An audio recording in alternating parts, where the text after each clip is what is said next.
뉴스 시작합니다. 저는 동정민입니다. 잠시 후 이제 3시간 뒤입니다. 2030년 부산 박람회 유치를 위한 최대 분수령 4차 총회가 열리는 프랑스 파리부터 가보겠습니다. 회원국 179개국 표심을 뒤흔들기 위한 30분 프리젠테이션, 그 비장의 무기 준비를 마쳤습니다. 최대 경쟁국이자 5일 일을 앞세운 사우디아라비아가 우리보다 먼저 PT에 나섭니다. 빈 살만 왕세자는 어제 리셉션을 열고 기선제압에 나섰는데요. 영어 연설로 나서는 이 윤석열 대통령도 오늘 종일 리허설을 하며 만반의 준비를 했다고 합니다. 파리 현지 연결해 보겠습니다. 자, 조현민 기자, 오늘 총회가 엑스포 유치전에 있어서 가장 중요한 행사라면서요? 네, 맞습니다. 일단 4차 총회는 우리 시각으로 잠시 뒤인 오후 10시부터 시작됩니다. 179개 회원국들이 지켜보는 가운데 진행되는 이 경쟁국 프레젠테이션이 말씀처럼 2030 부산 엑스포 유치의 최대 분수령이 될 전망입니다. 윤석열 대통령은 이 자리에 마지막 연사로 영어 연설에 나섭니다. 윤 대통령은 오전 일정을 모두 비우고 이 영어 연설 준비에 집중했습니다. 대통령이 머무는 숙소에는 프레젠테이션 리허설 장소도 마련됐습니다. 가수 싸이와 IT 전문가 등 연설에 나서는 4명이 모두 참여해 실전처럼 진행했다고 합니다. 총회에서는 사우디, 대한민국, 이탈리아 순으로 각각 30분씩 프레젠테이션이 진행됩니다. 윤 대통령은 미래, 약속, 보답, 연대라는 4가지 키워드를 담아 영어로 연설합니다. 우리 국민들께서 염원하는 박람회 유치를 위해 프랑스 동포들께서도 당연히 힘을 모아주실 것으로 기대하고 있습니다. 빈살만 사우디 왕세자가 이미 먼저 파리에 와 있죠. 조르자 멜로니 이탈리아 총리는 직접 총회에도 참석해 선의의 경쟁을 펼칠 예정입니다. 자, 오늘 우리 프레젠테이션 누가 연사로 나섭니까? 일단 전 세계인들이 모두 알만한 최고의 스타들이 등장한다, 이렇게 이해하시면 될 것 같습니다. 특히 이 강남 스타일로 K-팝의 위상을 전 세계에 널리 알렸던 가수 싸이가 연사로 등장할 예정입니다.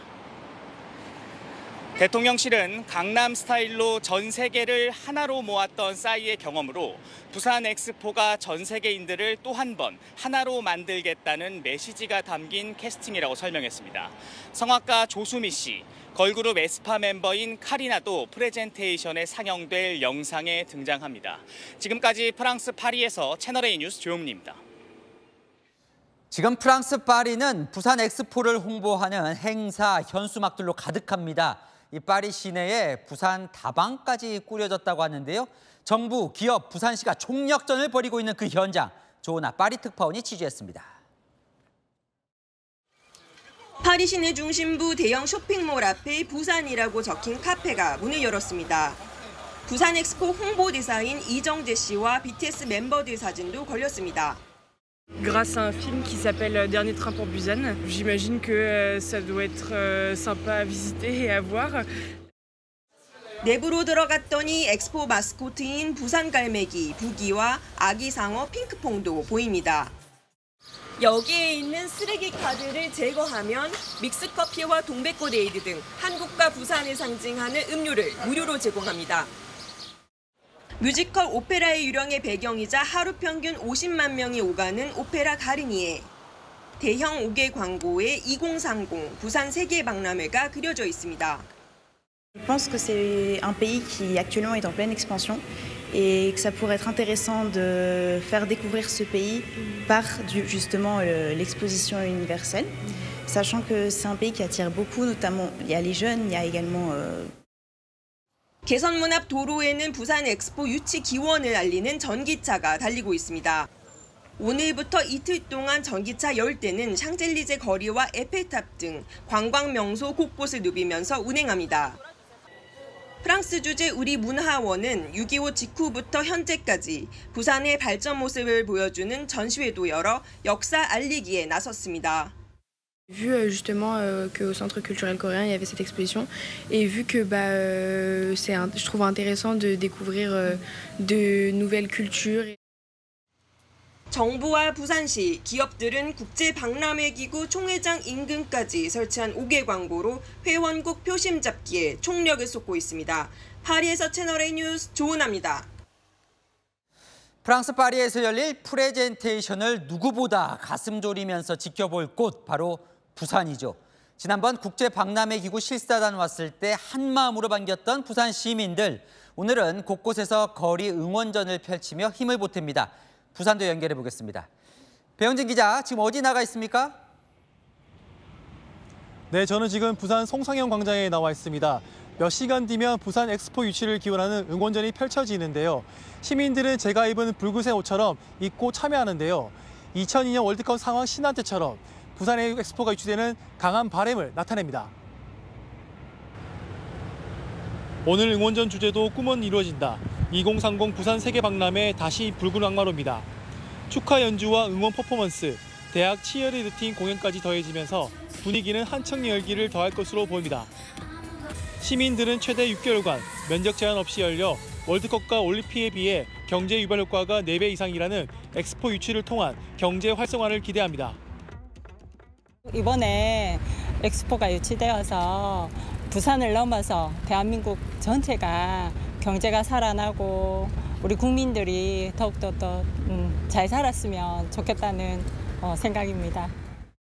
월드컵 때도 유치가 돼서 잘 됐었는데 이번에도 유치가 잘 돼서 다른 나라에 잘 알려져서 잘 됐으면 좋겠습니다. 같은 시간 광안리 해수욕장에서도 응원전이 펼쳐집니다. 광안리 해수욕장은 지난 4월 세계박람회 실사단이 마지막으로 방문했던 장소죠. 실사의 대미를 장식한 불꽃쇼가 열려 극찬이 쏟아진 바 있습니다. 거리 응원전에 나온 시민들은 대형 전광판을 통해 프랑스 현지에서 열리는 프레젠테이션을 보며 열띤 응원으로 발표자들에게 힘을 실어준다는 계획입니다. 발표 시간이 가까워지면서 이제 많은 분들이 모일 텐데요. 2030년 엑스포, 부산은 준비됐다는 시민들 염원이 반드시 이루어지길 기대해봅니다. 지금까지 부산 송상현 광장에서 전해드렸습니다. 자, 다시 한번 프랑스 파리를 연결해 보겠습니다. 지금 윤석열 대통령은 총회에 앞서 엘리제 궁에서 마크롱 프랑스 대통령과 정상회담을 하고 있습니다.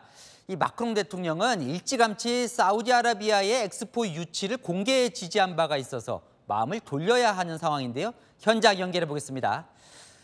노은지 기자, 정상회담이 방금 시작이 됐죠? 네, 우리 시간으로 조금 전 7시부터 정상회담이 시작됐습니다.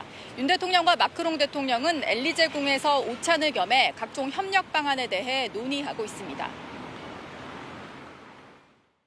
원전, 항공 이 분야에서 두 나라가 다 굉장한 기술력을 갖고 있죠. 그래서 이 분야에서 어떻게 기술 협력을 하느냐 이게 있고. 유엔 안전보장이사회 상임이사국인 프랑스와 북한 인권에 대해서도 심도 깊은 의견을 나눌 예정입니다. 관심은 부산 엑스포 유치와 관련한 논의인데요. 마크롱 대통령은 지난해 7월 사우디아라비아의 엑스포 유치를 공개 지지한 바 있죠.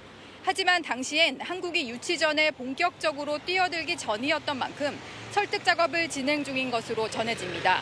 프랑스는 국제박람회 본부가 있는 곳인데다 유럽과 아프리카의 영향력도 크다 보니 표심 경쟁이 치열한데요. 윤 대통령뿐 아니라 사우디의 빈 살만 왕세자는 그제 마크롱 대통령을 만났고 조르자 멜로니 이탈리아 총리도 회담을 조율 중인 것으로 알려졌습니다. 프랑스 언론들이 사우디의 인권 탄압 문제를 지적하며 빈살망 완세자를 환영한 프랑스 정부를 비판하고 있는 것도 표심에 영향을 줄 수 있는 대목입니다. 지금까지 프랑스 파리에서 채널A 뉴스 노은지입니다.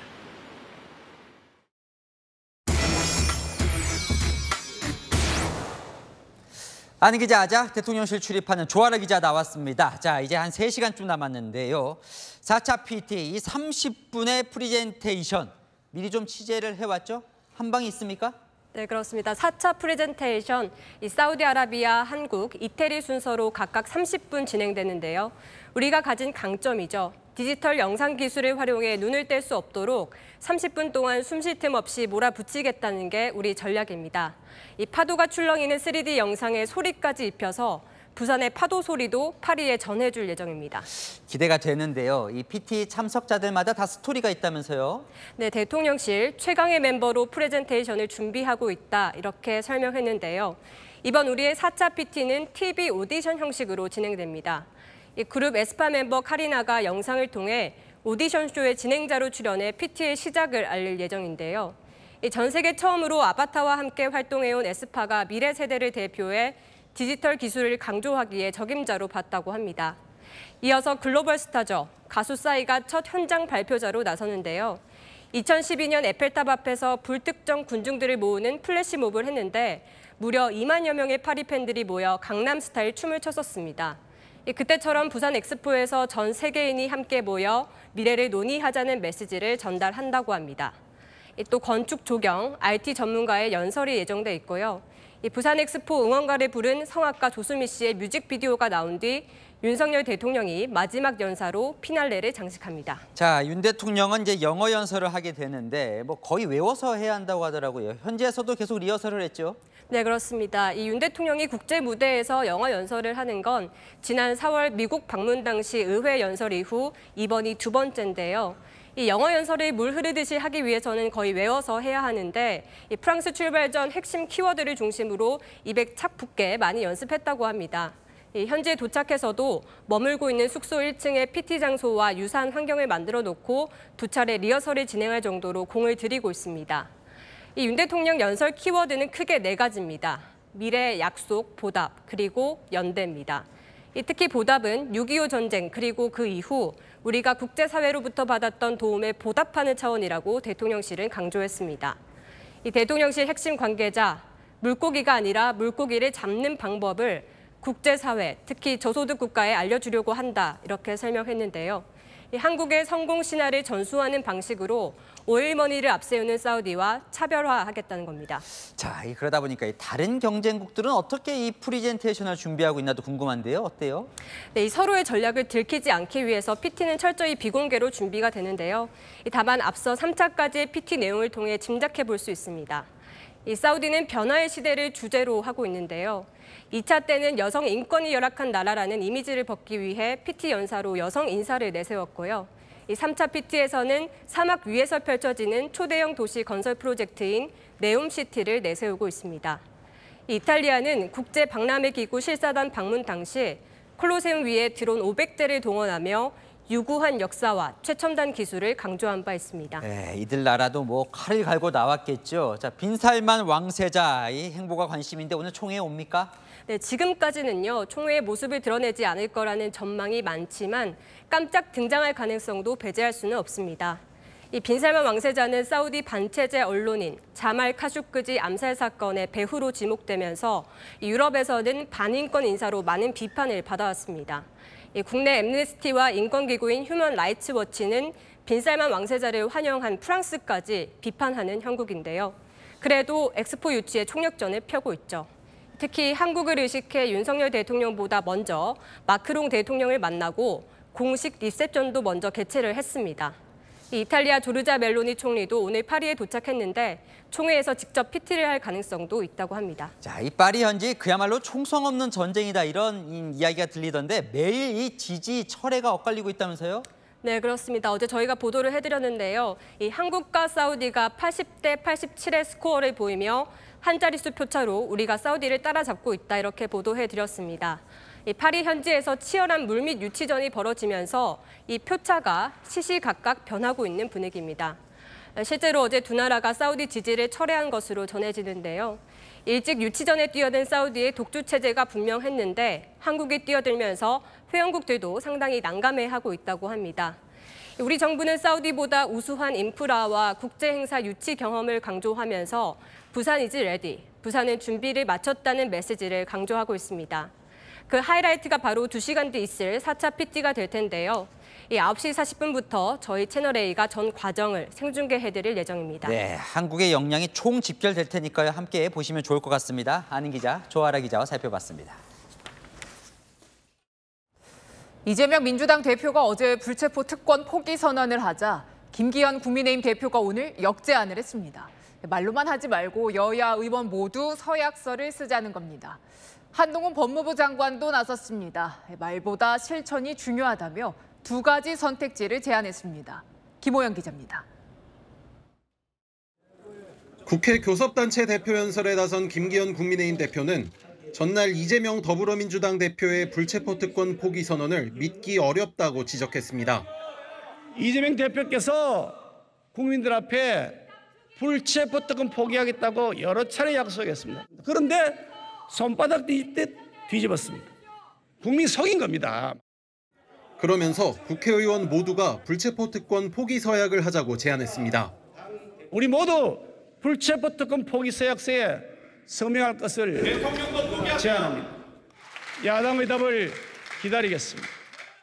굳은 표정으로 연설을 들은 이 대표는 김 대표 제안에 대답을 안 했습니다. 불체포 특권 포기 서명 제안했는데 응하실 생각 있으신가요? 한동훈 법무부 장관도 말보다 실천이 중요하다고 이 대표를 거듭 압박했습니다. 여러 차례 공개적으로 약속을 하셨고 그럼에도 불구하고 민주당 사건 내분에 대해서 실제로 방탄을 하셨죠. 방탄국회를 열지 않거나 아니면 당론으로 가결시키는 것밖에는 없거든요. 민주당은 지난해 8월 16일 이후 단 이틀을 제외하고 계속 국회를 열고 있는데 이를 방탄국회라고 비판한 겁니다. 이에 김한규 민주당 원내대변인은 통상 7월 말에서 8월 초에는 임시회를 잡지 않는다며 방탄을 위해 불필요한 회의는 잡지 않겠다고 말했습니다. 채널A 뉴스 김호영입니다. 민주당은 오늘 혁신기구 첫 회의를 열었습니다. 김은경 혁신위원장이 먼저 꺼낸 말은 공천 문제였습니다. 비명계는 입맛에 맞는 사람을 뽑겠다는 거냐며 즉각 반발했습니다. 우현기 기자입니다. 김은경 민주당 혁신위원장은 오늘 첫 회의 때부터 공천 시스템 개혁을 주장했습니다. 정당 공천 과정에서 현역 국회의원으로 대표되는 기득권 체계를 혁파하고 참신하고 유능한 인재를 등용하는 공정하고 투명한 시스템을 구축해야 합니다.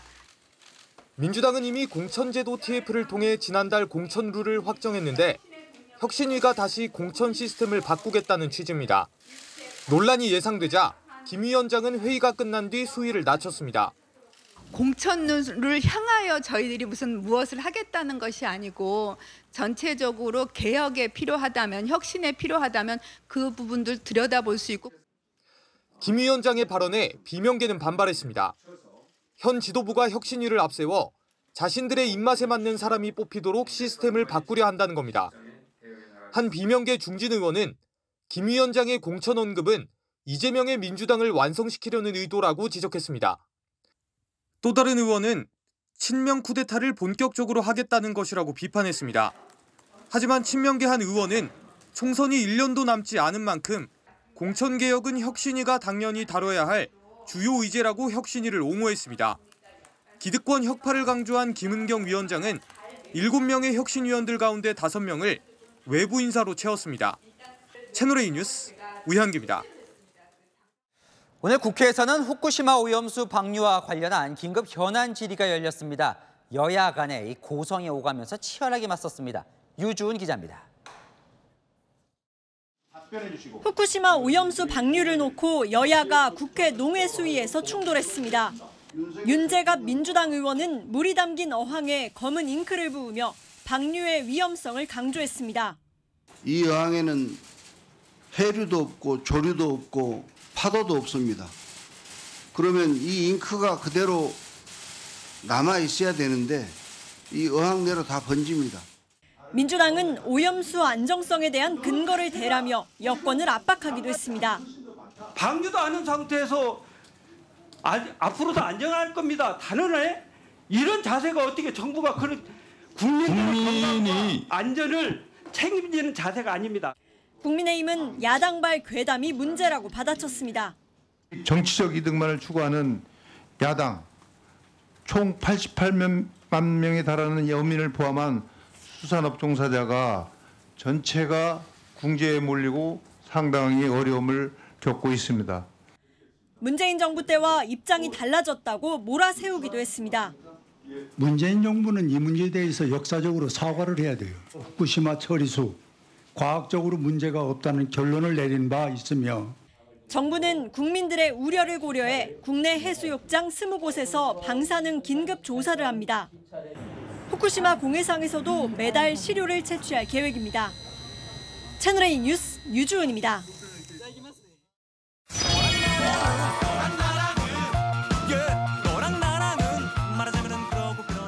여랑야랑 정치부 김민지 기자와 함께합니다. 첫 번째 주제 보겠습니다. 자, 여야는 뭐 늘 경쟁을 하죠. 이번엔 무슨 경쟁입니까? 칭송 경쟁입니다. 어제 민주당 이재명 대표가요, 불체포 특권을 포기하겠다고 했죠. 민주당에서는요, 찬사가 쏟아졌습니다. 적절한 시기에 또 적절한 방법으로 잘했다고 생각합니다. 역시 이재명답게. 국힘이 아주 당황했습니다. 아마 뭐 법무부 장관이나 뭐 윤석열 정권, 검찰도 많이 당황했을 거라고 저는 생각하는데요. 이명이든 친명이든 어제 참 잘했다. 심지어 이런 비유까지 등장했네요. 물이 끓었을 때 적당한 타이밍에 라면을 집어 넣어야지 라면이 쫄깃쫄깃 잘 익고 맛있지 않습니까? 정치는 흔히 타이밍의 예술이라고 그럽니다. 이 카드를 던진 아주 적절한 시점이라고 봅니다. 글쎄요, 이 타이밍을 말한다면 빠르면 빠를수록 좋았던 거 아닙니까? 네, 이재명 대표 본인의 체포 동의안이 이미 한 번 부결된 적이 있죠. 국민의힘은 버스는 이미 지나갔다고 비판했는데요. 불체포 특권은 이미 대선 때의 공약이었습니다. 그럼에도 체포 동의안을 부결시키길 반복하며 이걸 누가 믿겠습니까? 이제 와서 거짓 쇼라고밖에 좀 볼 수 없고요. 한편 대통령의 수능 발언 논란으로 어제 교육부 장관이 사과했죠. 이 부분을 특히 반성하는 것 같은데요.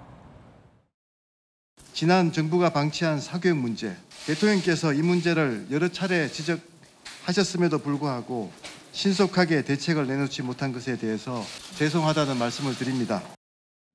그러니까 사과를 국민에게 하는 건지 대통령에게 하는 건지 좀 헷갈리네요. 네, 여당 안에서는 이런 반응도 나왔습니다.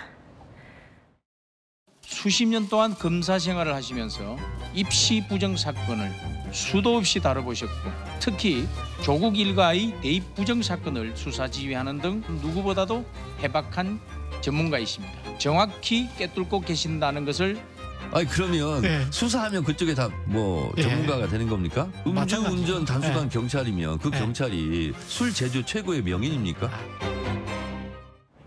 민주당은 대통령 칭송만 하는 게 부끄럽지도 않냐면서 낯뜨거운 용비어천가라고 지적했습니다. 자, 다음 주제 보겠습니다. 여야 대표가 보이고요. 안 듣는 국회. 하루 이틀 일은 아니죠. 네, 어제 이재명 대표에 이어서 오늘은 김기현 국민의힘 대표가 교섭단체 대표 연설을 했죠. 회의장에 모인 의원들이요, 각자 하고 싶은 말을 쏟아내느라 연설은 듣지도 않습니다.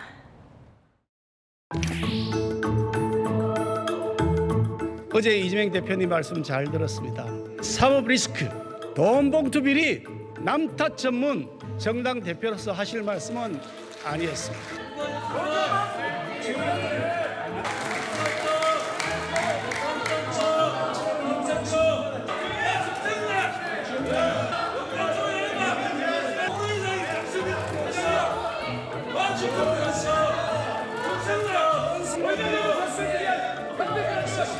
어떻게 하면 국민 신뢰를 회복할 수 있을까? 다음 파트.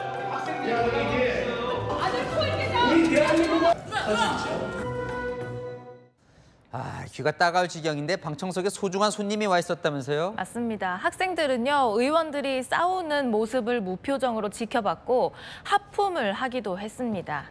김 대표는 오늘 연설 후에 소감을 이렇게 말했는데요. 많이 아프겠죠, 뭐. 아픈데 콕 찔렀어요. 하지만 국민의힘 의원들도 안 듣기는 마찬가지였습니다. 눈 떠보니 후진국이라는 말이 유행을 하게 됐습니다. 가스비와 전기요금 때문에 끝내 폐업했습니다. 가계부채는 이제 시한폭탄입니다.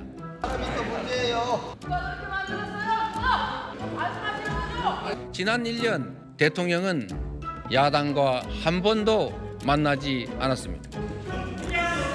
구속과 기소가 남발되고 있습니다.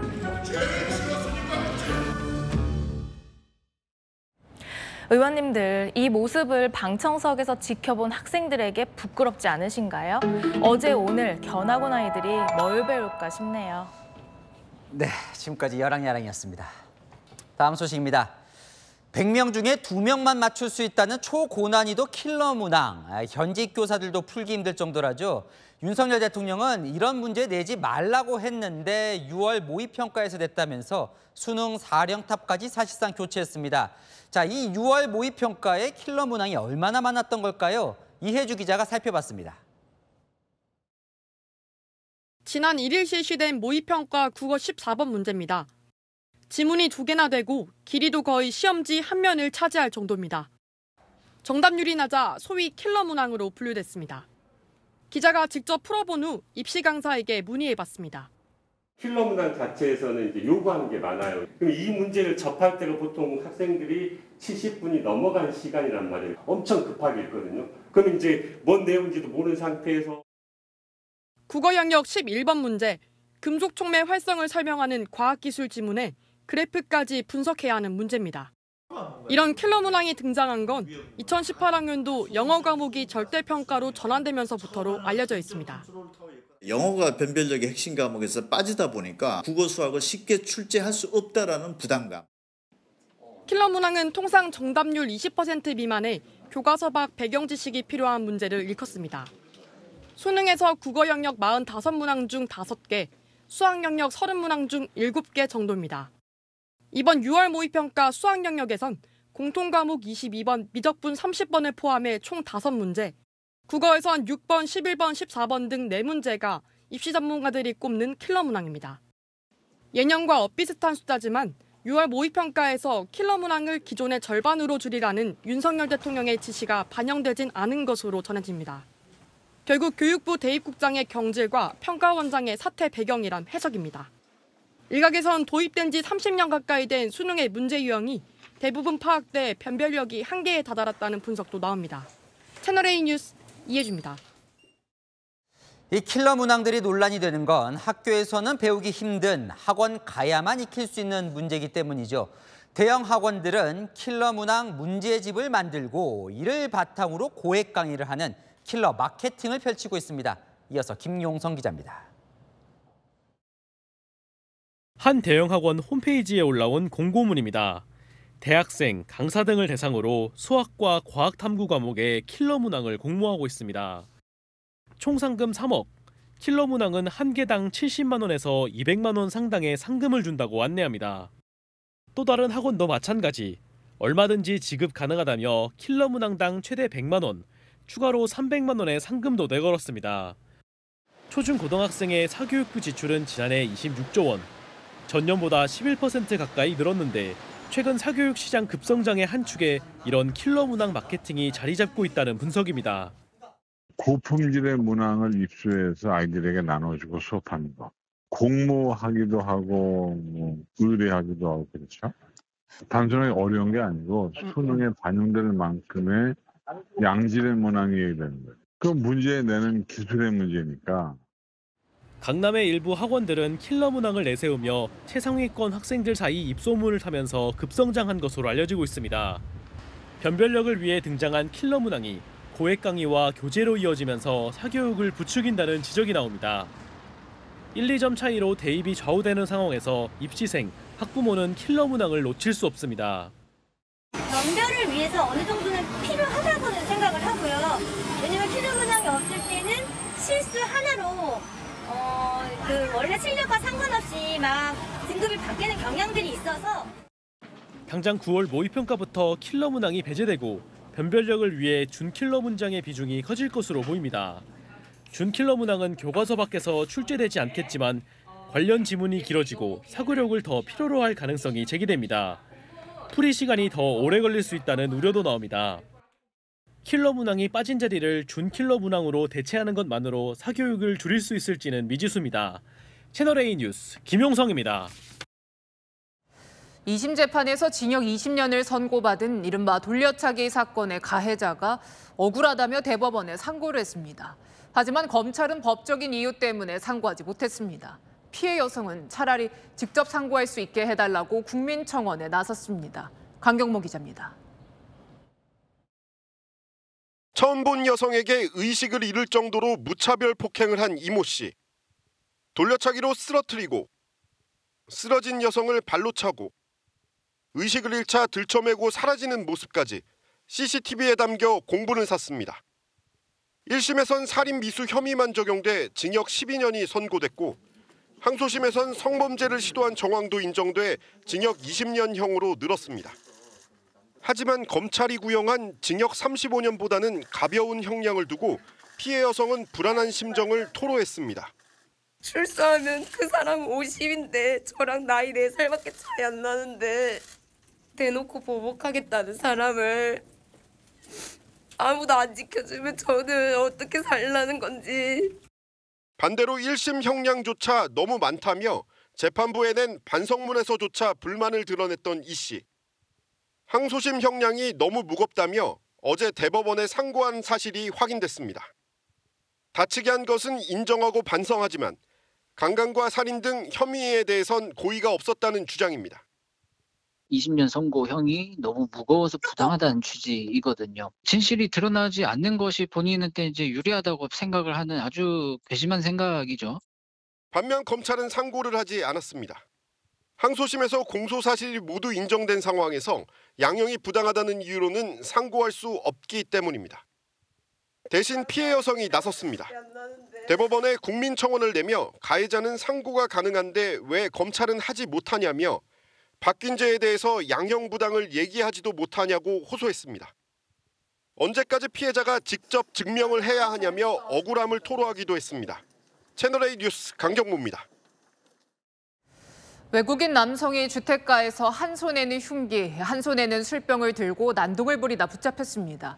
경찰이 테이저건으로 제압하는 장면이 담긴 영상을 신선미 기자가 보여드립니다. 우통을 벗은 채 빌라 건물 입구에 서 있는 외국인 남성. 한 손에는 흉기, 다른 손에는 술병을 들었습니다. 이때 뒤에서 살며시 접근하는 경찰관 2명. 남성 경찰관이 장봉으로 술병 든 손을 내리치고 곧바로 여성 경찰관이 등에 테이저건을 쏩니다. 외국인 남성이 고꾸라지자 앞에서 대치 중이던 경찰들까지 합세해 검거에 나섭니다. 외국인이 소란을 피운다는 112 신고가 접수된 건 지난 17일 오전 5시 10분쯤.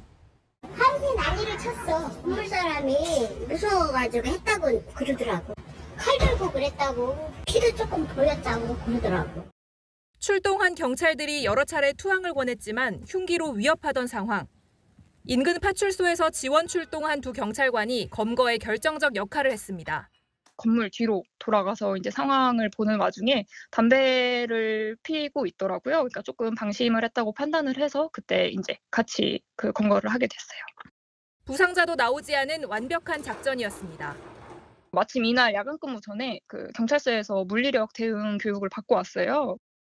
경찰 조사 결과 난동을 피운 남성은 모로코 국적의 불법 체류자였습니다. 모로코에 있는 형이 숨졌는데 추방당하고 싶어 범행했다고 진술한 걸로 전해졌습니다. 채널A 뉴스 신선미입니다. 네, 부산 해운대에선 30층짜리 호텔에서 불이 나 170명 넘게 대피했습니다. 지하에서 난 불에 투숙객들은 건물 옥상과 테라스 등으로 몸을 피했고 사다리차와 구조 헬기가 투입됐습니다. 공국진 기자가 취재했습니다. 건물 위에 떠 있는 소방 헬기. 옥상에 모여 있는 사람들을 로프를 이용해 한 명씩 끌어올립니다. 이게 좀 사람 실어 나르는 것 같아요. 옥상에 또 한 10명 정도 보이던데요. 야외 테라스로 대피한 사람들은 고가 사다리차를 동원해 구조합니다. 해운대 해수욕장 앞에 있는 지하 7층, 지상 30층 규모 호텔 건물에서 불이 난 건 오전 9시 34분쯤. 연기는 금세 건물 내부로 번졌고 건물 안에 있던 사람들은 4층 야외 테라스와 옥상 등으로 대피했습니다. 대응 1단계를 발령한 소방당국은 헬기 5대와 장비 80여 대를 동원한 끝에 4시간 만에 불을 껐습니다. 이 과정에서 투숙객과 직원 170여 명이 구조됐습니다. 이 중 31명이 연기를 마셔 병원으로 옮겨졌고 97명은 현장에서 응급조치를 받았지만 생명엔 지장이 없는 것으로 전해졌습니다. 냄새가 좀 났는데 그러냐고 딱 문을 열었더니 벌써 그냥 연기가 꽉 찬 거예요. 복도에 뭐 연기가 꽉 차갖고 숨을 못 쉴 정도로 됐다. 소방당국은 지하 6층 주차장에 있던 폐기물에서 불이 시작된 것으로 보고 있습니다. 불이 크진 않았는데 지하다 보니까 이제 연기가 밖으로 안 나가니까 지하 확보가 안 돼가지고 허물을 부분이 있거든요. 소방당국은 합동감식을 통해 정확한 화재 원인을 규명할 방침입니다. 채널A 뉴스 공진입니다. 지난해 태풍 흰남노로 침수 피해를 겪은 포스코가 제철소에 거대한 차수벽을 설치했습니다. 그런데 이걸 놓고 포항시와 갈등 중입니다. 왜 그런 건지 이솔 기자가 다시 가봤습니다.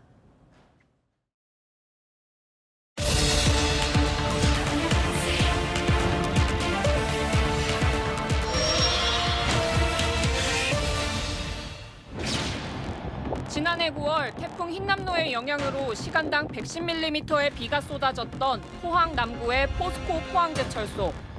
제철소 부지 대부분이 물에 잠기면서 설립 49년 만에 처음으로 공장 가동을 전면 중단했습니다.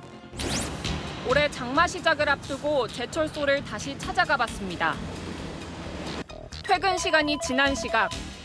대형 철문이 신호음을 울리며 천천히 움직이더니 제철소 입구를 차단합니다. 차수벽을 통과할 수 있는 차수문입니다. 제철소 앞에는 제키를 훌쩍 뛰어넘는 2m 높이의 콘크리트 차수벽이 설치돼 있습니다. 차수벽은 1.9km에 걸쳐 포스코 부지를 에워싸고 있습니다.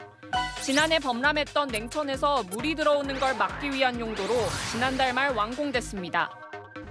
그런데 차수벽이 세워지자 포항시가 반발하고 나섰습니다. 배수 대책 없이 차수벽만 설치해 다른 저지대의 침수 위험이 커졌다는 겁니다.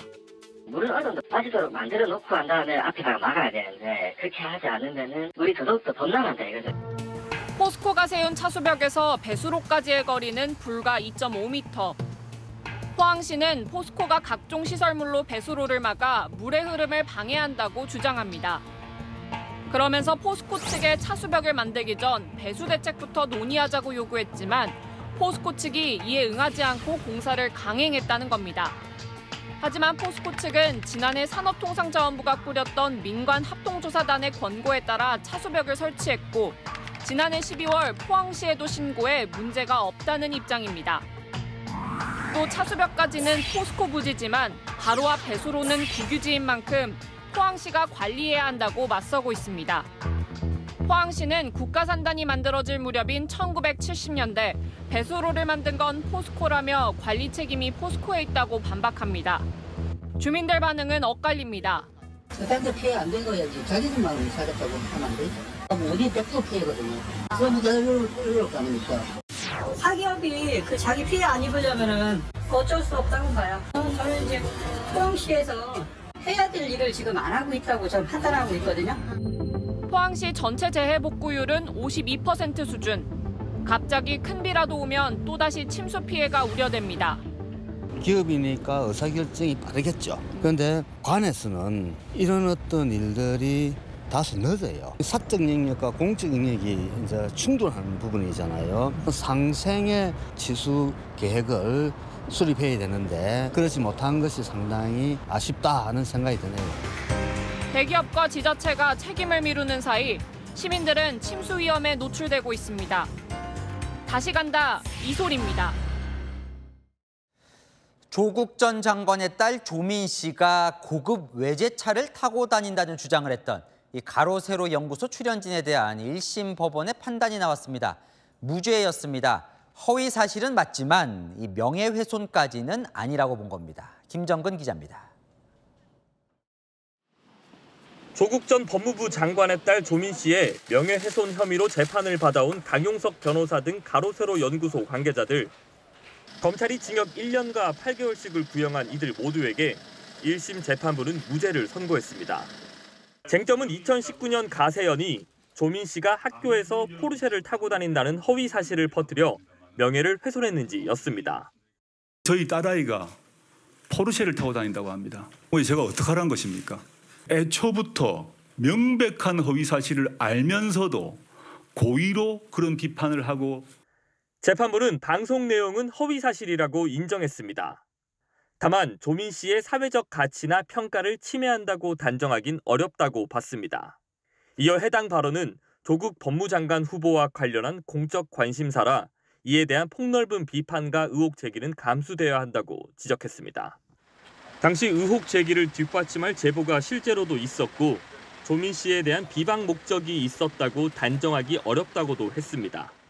그 법무부 장관에 대한 검증이라는 당시의 상황과 저희가 발언이 나오게 됐던 경위 이런 것들을 잘 객관적으로 판단하신 것 같습니다. 한편 조민 씨는 오늘 SNS에 자신의 의사면허를 잠시 반납하고 부산대 의전원의 입학 취소 처분에 대한 항소심 재판 결과를 기다리겠다고 밝혔습니다. 앞서 복지부는 1심 법원이 부산대의 입학 취소 처분이 정당하다고 판단하자 조 씨의 의사면허 취소를 위한 청문 절차에 들어갔습니다. 채널A 뉴스 김정근입니다. 학폭 가해자 상대 소송에 불출석해 피해자 유족들을 패하게 만든 권경애 변호사에게 정직 1년 징계가 내려졌습니다. 하지만 유족들은 여전히 분통을 터뜨리고 있는데요. 무슨 이유인지 손인혜 기자가 들어봤습니다. 학교 폭력에 시달리다 세상을 떠난 고 박주원 양의 사진을 든 엄마 이기철 씨. 딸의 8주기 기일을 앞두고 한때 법정에서 자신을 대변한 권경애 변호사와 소송전을 시작했습니다. 학폭 가해자 상대 항소심에 불출석해 자동 패소한 권 변호사를 상대로 2억 원 손해배상 청구 소송을 제기했는데 지난 4월 13일 접수한 소장이 권 변호사 측에 전달되기까지 2달 넘게 걸렸습니다. 권 변호사 주소지에 사람이 없거나 이사한 주소지를 알 수 없다는 이유로 소장 전달이 지체된 겁니다. 자기가 책임을 다하겠다고 얘기를 해놓고 주소 알려주지 않으니까 권경애 변호사만 서류를 제대로 받지 않고 겨우 전달이 된 게 지난 15일 날. 권 변호사는 유족들의 소송 제기 전 9천만 원을 물어주겠다고 각서를 써줬지만 현재 유족과 연락이 닿지 않습니다. 분명히 저한테 패 끼치는 일 없이 살겠다고 마지막 전화 통화했을 때 얘기를 했었고요. 근데 지금 자기가 지키고 있는 거 아무것도 없어요. 어제 대한변협 징계위원회는 성실 의무를 어겼다며 권 변호사에게 정직 1년 처분을 내렸습니다. 채널A는 전화와 문자로 권 변호사의 입장을 들으려 했지만 회신을 받지 못했습니다. 채널A 뉴스 손인혜입니다. 경남 합천군이 관광객을 유치하고 일자리를 만들겠다며 호텔 사업에 뛰어들었는데 함께 사업을 벌이던 민간 사업자가 250억 원을 들고 잠적해버렸습니다. 이 돈은 고스란히 주민들의 세금으로 갚게 생겼습니다. 홍진우 기자가 보도합니다. 경남 합천군의 한 공사 현장. 장비는 멈춰섰고 일하는 사람은 찾을 수 없습니다. 영상 테마파크 내 호텔 공사를 주관하던 민간 사업자 A씨가 잠적하면서 중단된 겁니다. 전임 군수 시절인 2021년 합천군이 A씨 업체와 200실 규모 호텔을 건립하는 협약을 맺었습니다. 총 사업비는 590억 원. 업체는 자본 40억 원을 제외한 550억 원을 대출받고 합천군이 채무 보증을 섰습니다. 대신 호텔을 지어 합천군에 기부 체납을 한 뒤 20년간 호텔 운영권을 갖고 수익금으로 대출금을 갚기로 했습니다. 그런데 지난 4월 A씨가 돌연 잠적했고 합천군은 뒤늦게 대출금 중 250억 원이 사라진 걸 알았습니다. 빚을 떠안게 된 합천군은 결국 사업 포기를 선언하고 대출금 550억 원 중 263억 원을 우선 상환했습니다. 현재로서 사업을 포기하는 것이 피해를 가장 최소화하는 수백억 원이 오가는 대형 사업인데도 관리 감독은 허술했습니다. 채무 보증을 서면서도 정작 대출금을 어떻게 운영하는지 알 수 없는 비정상적인 계약을 맺었습니다. 군의의 검증도 부실했습니다. 대형 호텔 업체가 위탁 운영한다는 업체 말에 별다른 검토 없이 통과시켰습니다. 군이 그냥 일방적으로 강행을 했을 뿐만 아니라 세밀한 검토 없이 동의를 했다는 것은 책임이 있는 거죠. 합천군이 앞으로 대신 갚아야 할 돈은 287억 원, 하루 이자만 600만 원이 넘습니다. 합천군은 A씨 등을 경찰에 고발하고 구상권을 청구한다는 계획이지만 지적 쌓기에 매몰돼 수백억 원대 사기를 당했다는 비판은 피할 수 없게 됐습니다. 채널A 뉴스 홍진우입니다. 요즘 최신 스마트폰은 통신사와 대리점에서 지원금이 나옵니다만 그래도 100만 원이 넘습니다. 정부가 지원금을 늘린다고 하는데 휴대폰 가격 얼마나 싸질까요? 안보겸 기자가 알아봤습니다. 정부가 휴대전화를 살 때 받을 수 있는 지원금의 한도를 늘리는 방안을 추진합니다. 현재 소비자들은 대리점이 주는 추가 지원금을 공시지원금의 15%까지만 받을 수 있습니다. 정부 추진안 대로면 최대 30%로 늘어납니다. 120만 원대 스마트폰을 살 때 추가 지원금이 2배로 늘어 약 7만 원 더 싸게 살 수 있는 겁니다. 이를 위해 정부는 보조금 상한을 정한 단말기 유통구조 개선법, 단통법 개정을 추진하기로 했습니다. 일부 매장들이 불법 보조금을 얹어주는 부작용이 줄어드는 효과가 있을 걸로 기대하는 겁니다.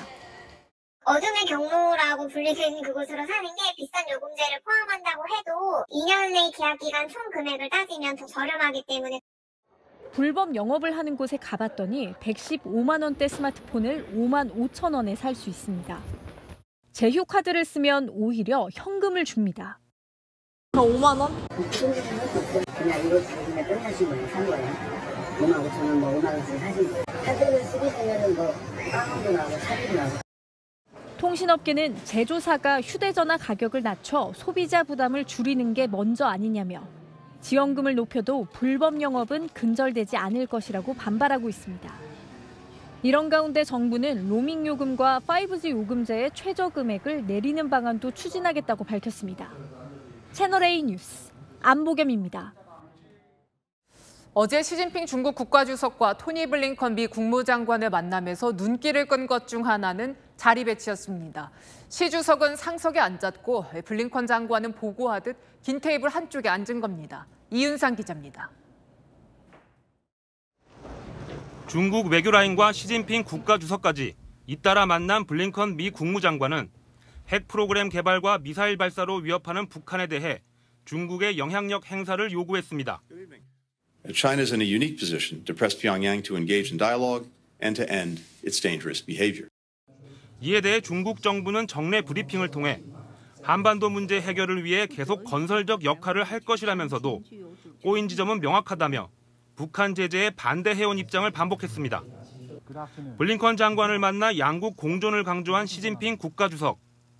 国与国交往总要相互尊重，以诚相待。 그러나 회의를 주재하듯 상석에 앉았고 블링컨 장관은 보고를 하듯 긴 테이블 한쪽에 중국 측 인사들과 마주 앉았습니다. 5년 전 중국을 찾은 폼페이오 당시 미 국무장관, 사흘 전 빌 게이츠 마이크로소프트 창업자와 탁자를 사이에 두고 나란히 앉았던 모습과 사뭇 달랐습니다. 양국 관계의 주도권을 미국에 뺏기지 않겠다는 메시지를 던진 것으로 해석됩니다. 중국 관영 매체는 블링컨 장관의 방중으로 긍정적 진전을 이뤘다고 평가하면서도 이젠 미국의 신뢰를 검증할 시간이라고 강조했고 바이든 미국 대통령은 미중 관계가 올바른 길에 들어섰다고 언급했습니다. 채널A 뉴스 이윤상입니다. 네, 111년 전 침몰한 비운의 여객선 타이타니코입니다. 타이타니코의 잔해를 보기 위한 관광 잠수정에 타려면 1인당 3억 원이 넘는 돈을 내야 하는데 이 거액을 지불한 부호들을 태운 잠수정이 실종됐습니다. 정다은 기자입니다. 1912년 대서양을 항해하다 빙하에 부딪혀 침몰한 초호화 여객선 타이타니코. 1,500여 명이 목숨을 잃은 비극은 수차례 영화로도 제작됐고 침몰 73년 만인 1985년 캐나다 뉴펀들랜드 해안 인근에서 발견된 잔해는 유네스코 수중 문화유산으로 등록됐습니다. 해저 4,000m에서 잠자고 있는 잔해를 잠수정을 타고 둘러보는 관광상품도 2018년 등장했습니다. 현지 시각 18일 잔해를 보러 출발한 잠수정이 잠수 1시간 45분 만에 연락이 끊겼습니다. 잠수정엔 영국의 억망장자 등 5명이 타고 있었습니다. 내부엔 최대 나흘치 산소가 남아있고 잠수정 운영사 측은 수색에 총력을 다하겠다고 밝혔습니다.